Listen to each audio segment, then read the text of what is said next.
আসসালামু আলাইকুম, শুভ সকাল। গত দুদিন ধরেই বিভিন্ন মাধ্যমে বলা হচ্ছে যারা আমেল মঞ্জিল কিংবা সাওয়াক খাস এদের হুরুপ অটোমেটিকলি কেটে দিয়েছেন সৌদি প্রশাসন।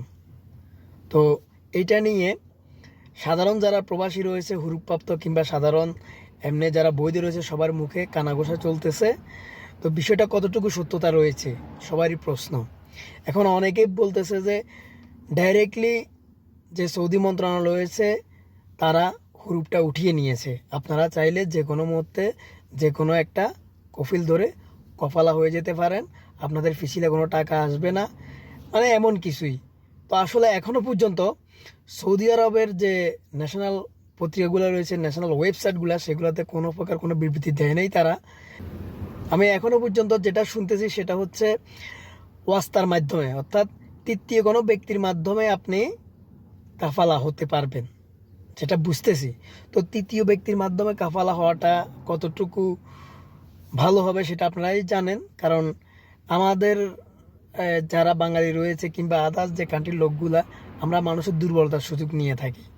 তো সেক্ষেত্রে ওয়াস্তার মাধ্যমে যদি হতে চান তাহলে অবশ্যই এই বিষয়টা নিয়ে ভালো করে জেনে বুঝে হবেন, অন্যথায় বিপদে পড়ে যাবেন। কারণ হচ্ছে এর আগে যে টাইম এন্ড হুরুপের ক্ষেত্রে বিবৃতি দেওয়া হয়েছিল সেটা সকল গণমাধ্যমে বিবৃতি দেওয়া হয়েছে, সৌদি আরবের যে ন্যাশনাল ওয়েবসাইটগুলো পত্রিকাগুলো সেখান থেকে দিয়েছে, ইভেন আমাদের ফোনও মেসেজ আসছে।